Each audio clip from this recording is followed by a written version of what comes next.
Assalamualaikum warahmatullahi wabarakatuh. Bismillah, alhamdulillah, wassalatu wassalamu ala sayyidina Rasulillah Muhammad ibn Abdullah wa alihi wa sahbihi wa man walah. Para kawan-kawan yang dirahmati oleh Allah Subhanahu wa taala. Mudah-mudahan kita berkumpul di sini digolongkan oleh Allah Subhanahu wa taala sebagai orang-orang yang bersyukur karena ini momennya juga momen hari kemerdekaan Indonesia. Mudah-mudahan kita semua diberikan nikmat yang lebih besar lagi untuk bangsa kita, bangsa Indonesia. Dan mudah-mudahan kita semua diberikan juga nikmat taufik dan hidayah sampai akhir hayat. Amin ya rabbal alamin. Kawan-kawan yang dirahmati oleh Allah, tema kita apa di hari ini?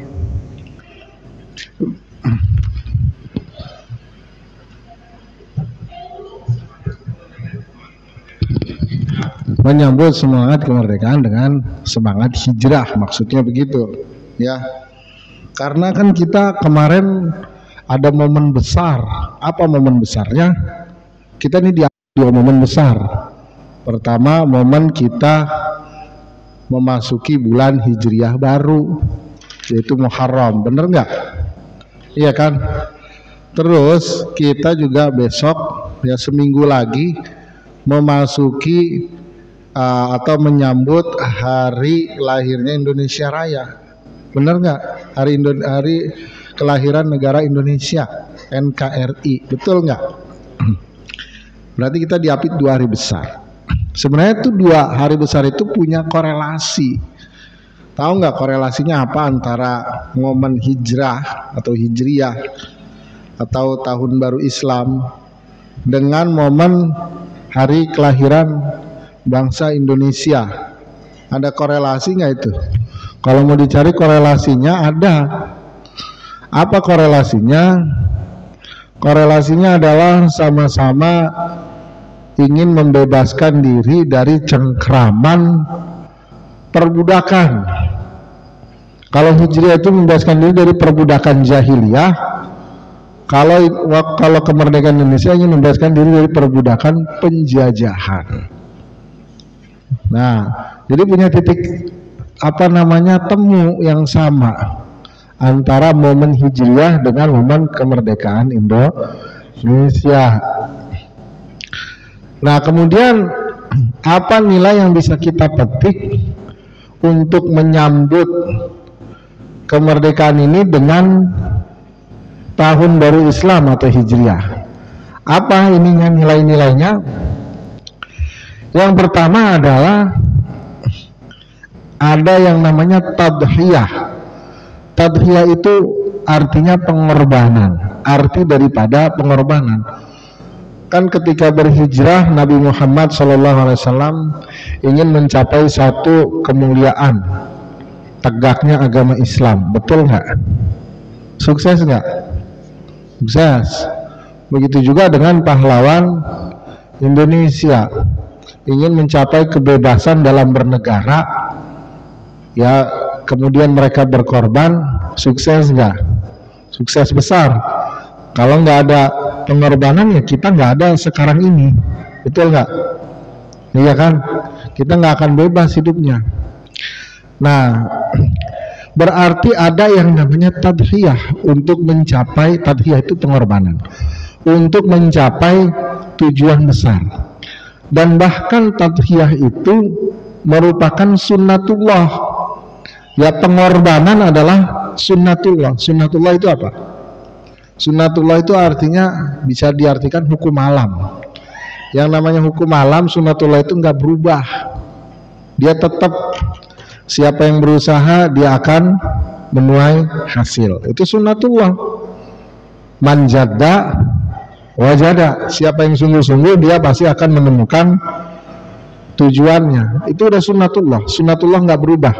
Allah telah infokan kepada kita di dalam banyak ayat Al-Quran, walang tajida li sunnatillahi tahwila, tabdila. Kamu tidak akan menemukan di dalam sunnatullah, hukum alam ini, perubahan. Nah, jadi ini titik poinnya, bahwasannya tadhiyah itu, ya, perjuangan itu merupakan sunnatullah untuk mencapai satu tujuan. Nah, berarti kita dalam memperjuangkan tujuan kita, cita-cita kita, butuh adanya tadhiyah, pengorbanan. Baik cita-citanya itu yang tujuan itu yang berkaitan sama perihal keagamaan atau perihal keduniawian, tetap dua-duanya akan melalui jalur sunnatullah, membutuhkan pengorbanan. Kita mau agama tegak. Agama tegak ini, tegaknya agama bukan hanya di dalam masyarakat umum, tetapi dalam diri sendiri. Kita ingin agama tegak dalam diri kita, sholat 5 waktu, kemudian langgeng baca Quran, kemudian mempunyai ilmu agama. Itu membutuhkan pengorbanan. Jadi jangan disalah itu diraih dengan cara cuma-cuma. Kita ingin dianggap sebagai seorang yang soleh oleh Allah Subhanahu wa Ta'ala, itu juga butuh pengorbanan. Kita ingin dicap sebagai golongan orang-orang yang terpilih oleh Allah, itu juga butuh pengorbanan. Nah, jadi pengorbanan dalam hal keagamaan dan dalam hal keduniawian itu membutuhkan pengorbanan, ya, tujuan dalam hal keduniawian dan dalam keagamaan butuh pengorbanan, itu sunnatullah. Karena butuh pengorbanan, sebelum ke sana dulu, kita lihat aja Nabi Muhammad itu makhluk yang paling mulia, bener nggak? Setuju nggak? Setuju. Dalilnya apa? Mungkin ada yang nanya gitu, emang dalilnya apa? Nabi Muhammad itu makhluk mulia. Dalilnya begini. Ya, pertama saya tanya dulu, dari makhluk Allah yang paling mulia nih, golongan kan ada banyak jenis. Ya, ada nabi, ada nabi dan rasul, malaikat, manusia biasa, orang soleh, binatang, dan semuanya. Yang paling mulia dari situ golongan siapa? Golongan para anbiya. Benar nggak? Betul, golongan para anbiya ini paling mulia. Makanya para ulama semua sepakat, para anbiya itu lebih baik daripada malaikat terpilih. Nah, kemudian di dalam para anbiya itu ada yang Allah tinggikan sebagiannya di atas sebagian yang lain. Ayatnya di awal juz 3, tilkar rusulu faddalna ba'dahum ala ba'din. Jadi para rasul itu sebagian ada yang Allah tinggikan di atas sebagian yang lain. Ini menunjukkan derajatnya para anbiya berbeda-beda. Dan yang paling mulia siapa? Nabi Muhammad sallallahu alaihi wasallam. Ketika kita katakan Nabi Muhammad itu nabi yang terbaik, sedangkan golongan para anbiya adalah makhluk Allah yang paling terbaik, maka otomatis Nabi Muhammad sallallahu alaihi wasallam adalah makhluk Allah yang terbaik.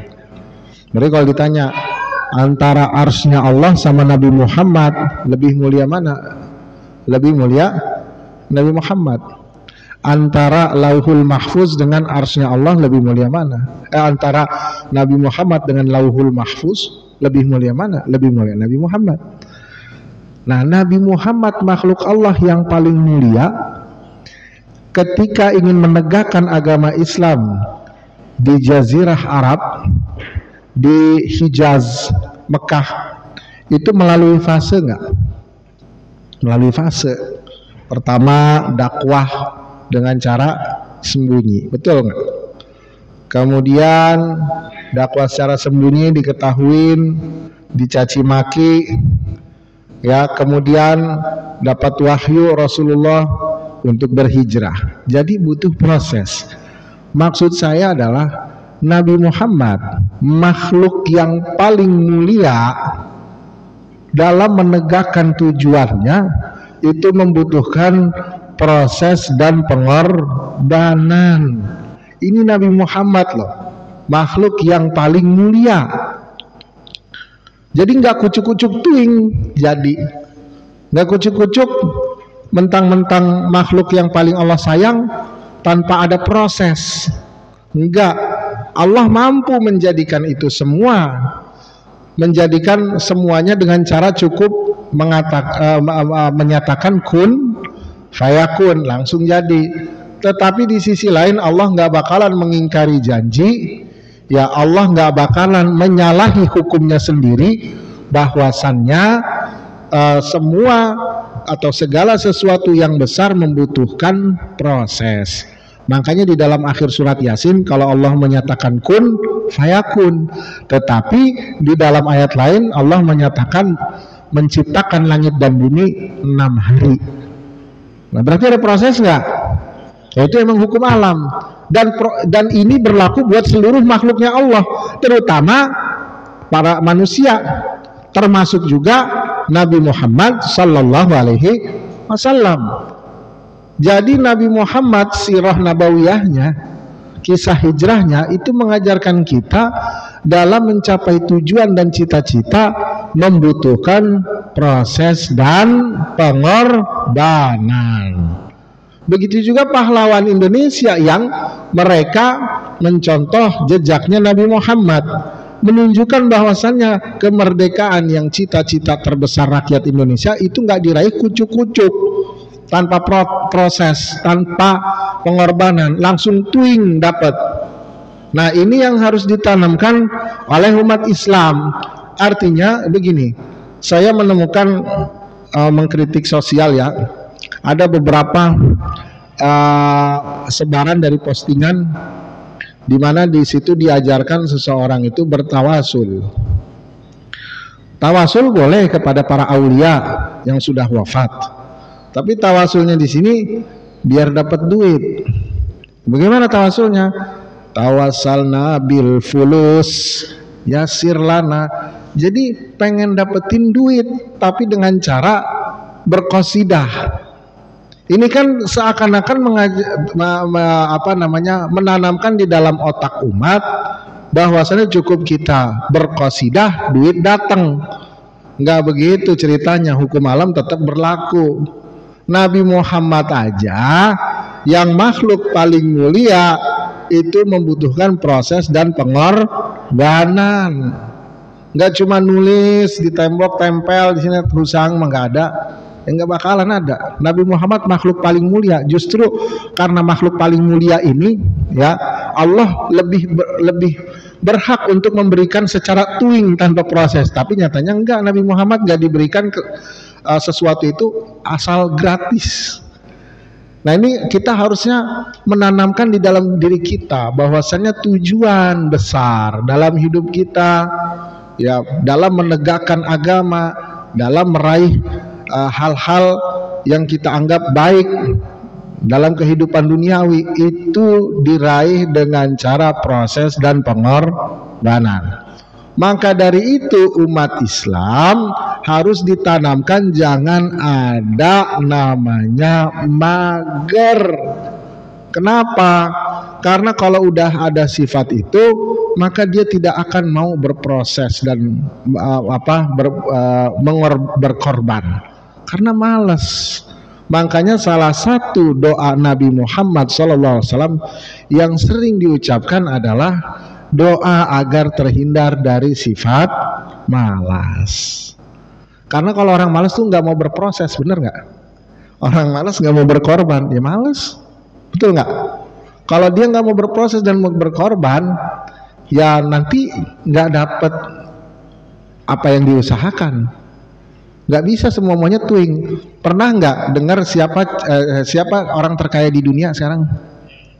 Elon Musk ya, sama Bill Gates itu yang kaya-kaya, bener nggak? Coba pelajarin sejarahnya. Itu diraihnya secara tuing apa secara proses dan pengorbanan? Itu yang punya siapa? Facebook ya. Siapa namanya? Bukan Karl, Mark Zuckerberg ya. Itu kan sampai harus berproses kuliahnya tersendat dulu, betul nggak? Tersendat dulu, kemudian dicap kanan kiri begini, dapat bulian, sampai emaknya sendiri bilang, ya bahasa kasarnya, tong lu selesain kuliah tong, gitu kan. Tapi dia kekeh sama pendapatnya, enggak mak, ini ada proyek dulu. Jadi sama emaknya kena, sama temennya kena, betul nggak? Itu kan ceritanya begitu. Habis itu dia nemuin Facebook, dia sibukkan Facebook, baru dia balik lagi ke kuliah. Jadi dia proses kuliah itu butuh pengorbanan yang banyak. Akhirnya dapat nggak? Sukses nggak? Sukses. Lihat apa namanya yang punya ini Windows, siapa namanya? Bill Gates ya, Bill Gates. Itu lihat prosesnya bagaimana. Nah, itu jadi orang-orang atas semua kan. Pertanyaannya, kenapa mereka yang non muslim, yang kafir bisa? Sementara orang muslim ada di mana coba? Di antara jajaran mereka orang muslim ada di mana? Kok nggak bisa? Karena orang muslimnya nggak menanamkan diri betapa pentingnya proses dan pengorbanan. Itu yang sebenarnya jadi titik. Akhirnya ya, karena tidak adanya itu, karena didasari sifat malas, makanya umat Islam itu banyak yang kalah dalam hal keduniawian dengan orang-orang non muslim. Jadi kita harus tanamkan bahwasanya segala sesuatu itu dibangun, bukan asal tuing jadi. Fahim Tom? Ya, bisa dipahami ya. Ini berlaku, enggak kita mentang-mentang umatnya Nabi Muhammad ya dengan santai habis itu akan bisa, enggak. Tetap berlaku. Makanya di awal surat Al-Fatihah itu bunyinya bagaimana? Bismillahirrahmanirrahim. Ar-Rahman itu artinya apa? Ar-Rahman. Ar-Rahman artinya apa? Pengasih. Ar-Rahim, ya kalau diterjemahin kan begitu. Sebenarnya Rahman dan Rahim itu punya akar kata yang sama. Rahman itu akar katanya rahmat, rahmatun. Rahim akar katanya rahmatun.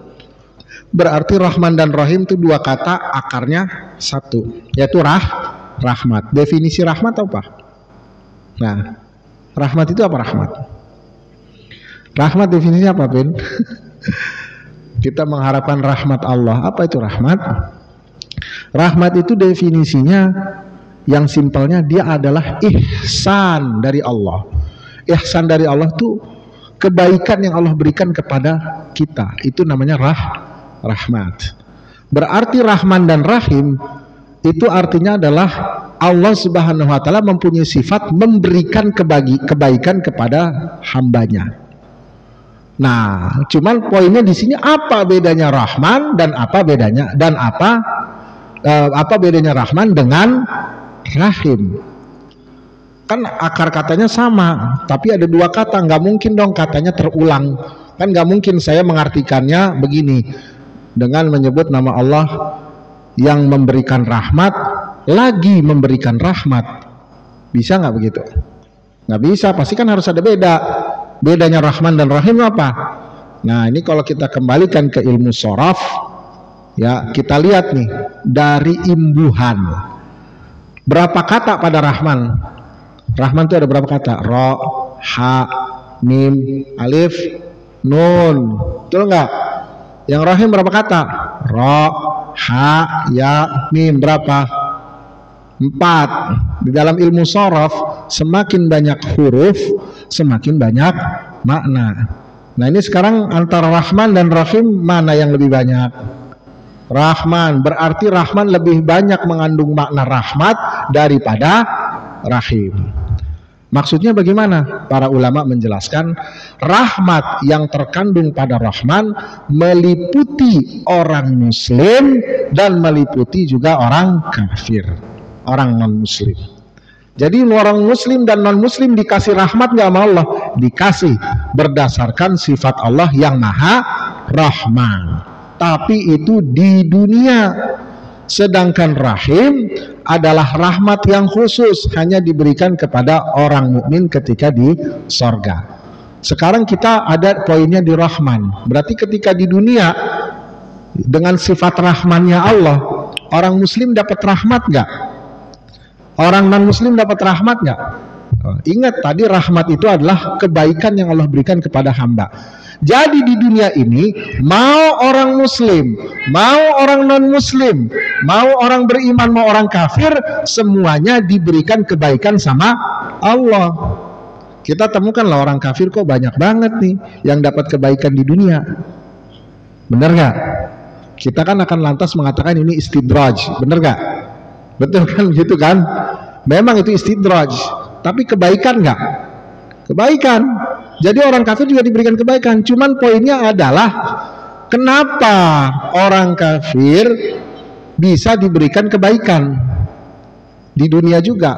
Jawabannya adalah karena kebaikan di dunia ini bergantung sama proses dan pengorbanan. Jadi siapa yang mau berproses, siapa yang mau berkorban, dikasih kebaikan sama Allah Subhanahu wa taala di dunia, baik orang tersebut beriman atau tidak beriman. Selama dia mau berproses dan berkorban, maka dia akan dapatkan kebaikan. Makanya kan pepatah yang terkenal, manjada wajada. Siapa yang sungguh-sungguh dia pasti akan mendapatkan. Ini berlaku buat orang muslim ataupun non muslim, baik orang beriman atau orang kafir, berlaku. Nah, dari fenomena hijrah dan hari kemerdekaan ini kita harusnya bisa memetik betapa pentingnya, dan itu merupakan sunatullah, yaitu pengorbanan dan berproses. Maka kita tanamkan, kalau you pengen sesuatu yang besar, maka you harus tahu kalau itu membutuhkan proses dan you harus capek. Nabi Muhammad capek nggak? Capek, dicaci maki, ya, sampai para sahabat bilang, ya Rasulullah, tolong dong berdoa sama Allah biar diazab aja tuh orang-orang kafir, orang-orang kafir Quraisy diazab. Ya Allah, tolong ya Rasulullah, tolong doa aja biar kita langsung menang. Sampai begitu, kalimat itu menunjukkan para sahabat udah capek dalam berjuang. Tapi apa respon Rasulullah? Respon Rasulullah langsung, Rasulullah wajahnya memerah. Kata Rasulullah apa? Orang sebelum kalian tuh yang diuji jauh lebih berat daripada kalian, disisir pakai sisir besi yang panas kepalanya, tapi mereka sekali-sekali nggak merubah keimanannya. Artinya dalam beriman aja kita butuh pengorbanan, butuh usaha, butuh berproses. Begitu juga dalam hal duniawi, ini harus ditanamkan oleh kita semua selaku seorang muslim.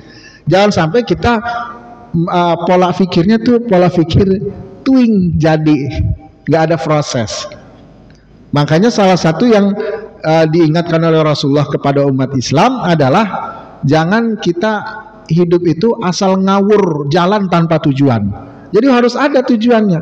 Saya ingin ini, saya ingin ini, saya begini, dan itu membutuhkan proses dan pengorbanan. Dan harus, kalau kita mencontohnya kehidupan Nabi Muhammad, apa yang beliau alami jauh lebih besar, lebih sulit, ya, lebih pahit daripada cobaan kita. Nabi Muhammad khususnya dan para anbiya secara umum. Ya kayak Nabi Yunus saja diujinya sama apa itu? Masuk perut ikan paus, betul nggak? Betul kan? Nah, masuk perut ikan paus, di dalam perut gelap nggak itu? Sangat gelap, bener nggak, Ustadz Deril? Kemudian udah masuk perut ikan paus, kira-kira di dalam perut ikan paus dia bisa lari-larian apa tersekap itu? Tersekap kan, oksigen kurang. Udah gitu di bawah laut itu kira-kira gelap apa terang? Gelap, kegelapan kedua. Yang ketiga malam hari di tengah lautan, malam gelap nggak? Gelap. Berarti Nabi Yunus diuji dengan 3 cobaan besar. Masuk dalam perut yang itu gelap, malam hari yang itu gelap, dan gelapnya lautan. Itu ada nggak kita yang diuji sama begitu? Nggak ada. Seberat-beratnya kita paling diuji sama apa? Ya? Paling pas ujiannya pas akhir bulan kan? Itu kan, habis itu ntar awal bulan juga keisi lagi, betul nggak? Ujiannya apa sih, ya kan? Ya kan kita mikir begitu kan? Betul nggak nih? Ya kan? Terus kita ini juga apa namanya, kalau kita merujuk kepada kisah para anbiya, betapa perjuangan mereka, cobaan, pengorbanan, proses itu luar biasa sulit. Ya, maka kita menengok proses kita itu nggak sulit-sulit banget. Makanya kalau kita yang jadi role model kehidupan kita adalah para anbiya, hidup kita nih berasa nggak sulit. Tapi kalau role model kita, mohon maaf, artis-artis yang nggak jelas, yang ini, berasanya kita ada dalam azab mulu. Betul nggak? Kalau kita role modelnya para anbiya, kita nih ngerasa beruntung karena cobaan kita nggak besar-besar banget. Tapi kalau kita role modelnya orang-orang nggak jelas, kita berasa hidup kita nih suwe mulu. Betul nggak? Nah, coba yang diuji seberat Nabi Muhammad ada nggak? Dimusuhin sama keluarganya sendiri, lahir yatim piatu, diusir sama orang kampungnya sendiri, dicaci maki, dituduh penyihir. Siapa yang dapat cobaan seberat itu? Betul nggak? Kalau kita role modelnya Nabi Muhammad, kita bakalan beruntung mulu nih hidup. Maksudnya kita nggak ngerasa berat, cobaan kita nggak seberapa. Tapi karena para anbiya itu cobaannya berat banget, maka kedudukannya juga tinggi di sisi Allah. Nggak bakalan sama kita. Udah sunnatullah. Jadi apa namanya, kadar yang didapatkan sesuai dengan capeknya. Makanya kita nggak akan bisa mengalahkan kedudukan para anbiya, karena cobaan yang dialami para anbiya itu besar, yang dialamin kita nggak besar, dan Allah memberikan sesuai dengan kadar capeknya kita. Itu yang Allah kasih. Nah, berarti di sini kita harus tanamkan betapa yang namanya pengorbanan dan berproses itu merupakan sunnatullah di kehidupan kita. Berproses untuk apa? Untuk mendapatkan tujuan mulia. Itu pasti ada proses dan pengorbanan. Artinya orang yang nggak mau berproses, orang yang nggak mau berkorban, maka jangan menghayal mendapatkan tujuan yang mulia. Ntar jadinya ngayal. Wah, saya pengennya jadi presiden. Kerjaannya sehari-hari ngapain? Tidur mulu. Bisa nggak? Itu namanya menghayal. Rasulullah menyebutnya itu namanya panjang angan-angan. Dan Rasulullah berdoa kepada Allah, Allahumma inni a'udzubika min tulil amal. Aku berlindung padamu dari panjang angan-angan. Jadi panjang angan-angan itu dia ngayal tujuan yang besar-besar tapi nggak mau berproses dan berkorban. Itu namanya panjang angan-angan. Dan ini merupakan sifat setan. Jadi jangan dihayalkan gitu. Kita sebagai umat Islam harus sadar akan hal ini. Karena mohon maaf, yang tadi saya lihat di berbagai medsos ya, banyak yang mengajari doa dalam bertawasul. Itu bagus ya, bagus, sangat bagus. Tetapi harus ditanamkan juga, doa yang diajarkan itu nggak kucuk-kucuk datang. Butuh yang namanya pengorbanan dan proses. Dan itu akan diberikan Allah kepada siapa aja yang mau, baik orang beriman ataupun orang kafir. Itu akan diberikan bebas, di dunia diberikan. Makanya kita lihat lah, kok orang kafir bisa ya sampai sukses-sukses sebesar itu, karena pengorbanan dan ikhtiarnya sudah benar.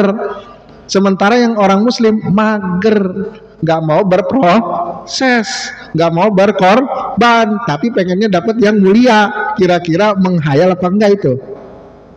Nah, ini yang harus ditanamkan dalam rangka semangat kemerdekaan, semangat hijrah. Ini harus ditanamkan sama kita. Nabi Muhammad yang mulia segitu mulianya butuh proses. Siapa ente yang mau kucuk-kucuk? Betul nggak? Nah, itu yang pertama. Jadi nilai daripada hijrah dan kemerdekaan adalah pentingnya dan merupakan sunnatullah berproses dan berkorban untuk mendapatkan tujuan yang mulia. Makanya ayat Quran tuh banyak ayat tentang sabar. Sabar dalam apa? Sabar dalam proses pengorbanan. Bener nggak? Ayat yang pamungkasnya apa? Innallaha ma'as sabirin. Allah janjiin, Allah bersama tuh Bukan Allah ngasih pahala orang sabar doang, tapi bersama orang yang sabar. Terus di dalam ayatnya wasta'inu bis-sabri was-shalah. Nih bayangin, minta tolonglah dengan sabar dan sholat. Ibadah terbesar kita itu apa? Sholat kan, tapi di dalam ayatnya sabar dulu baru sholat. Kenapa? Karena kalau orang yang nggak sabar, maka dia nggak akan menjalankan sholat. Atau dengan bahasa lain, orang sabar itu pasti dia akan mau berproses. Artinya begini, kalau orang yang nggak mau berproses, nggak mau berkorban, dia nggak bakalan mau sholat. Betul nggak? Dia mau berkorban apa? Berkorban waktunya, berkorban tenaganya. Betul nggak? Makanya Islam itu sudah mengajarkan hal ini harus ditanamkan, agar 20-30 tahun ke depan ini kita mempunyai generasi-generasi kaum muslimin yang telah berproses bagus sehingga hasilnya bagus. Nah, ini kalau kita mau perubahan dari diri sendiri dulu aja lah, jangan dari orang lain gitu.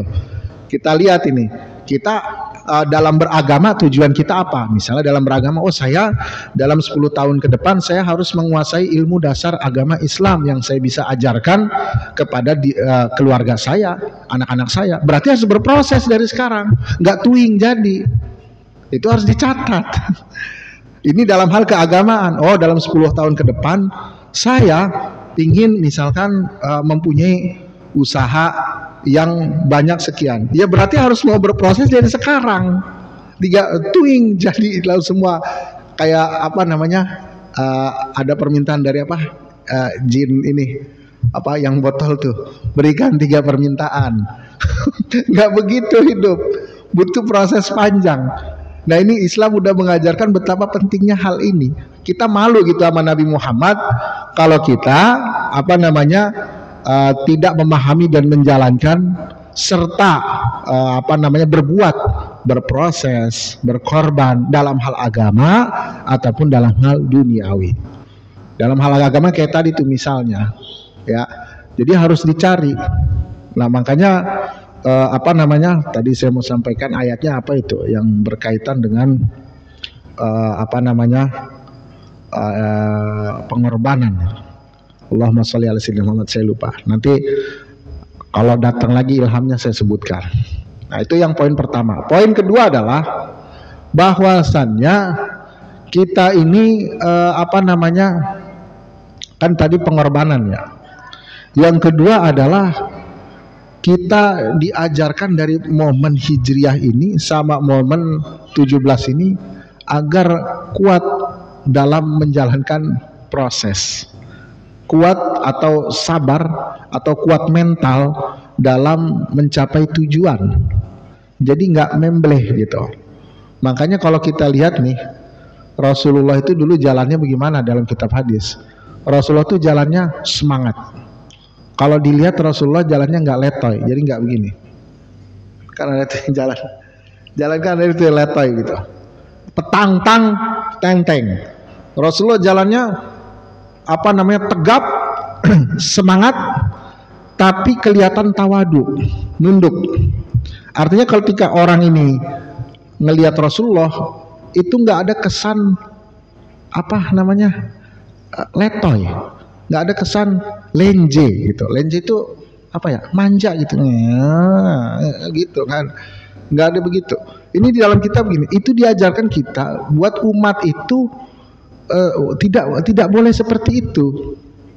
Ya, ini kita diajarkan, ini poin ini harus diajarkan kepada umat, disebarkan.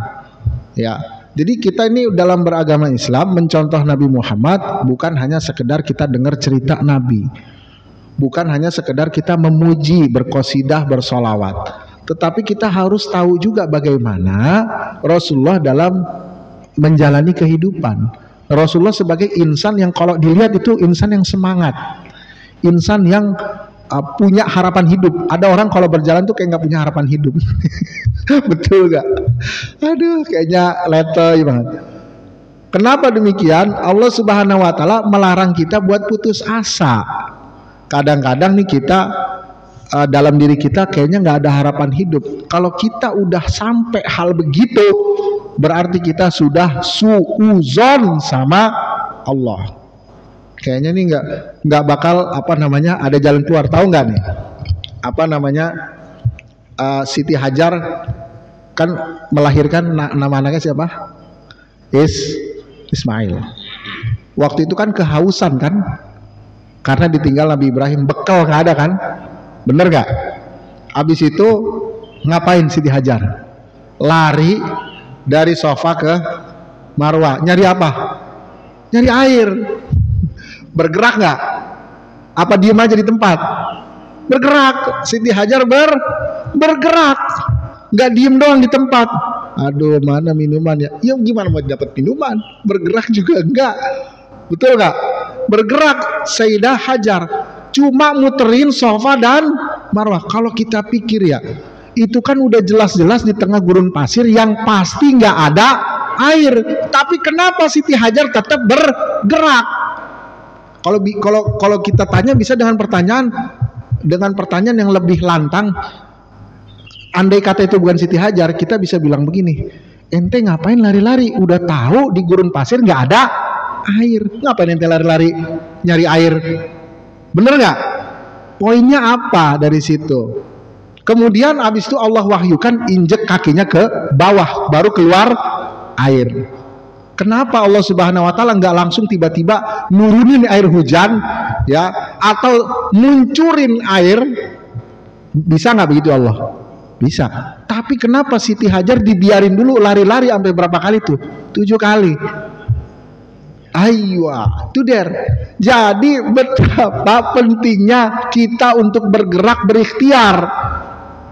Kita ini diperintahin sama Allah buat berikhtiar. Jadi ketika kita berikhtiar, bergerak, itu sebetulnya bukan kalau kita sebagai muslim mandangnya bukan hanya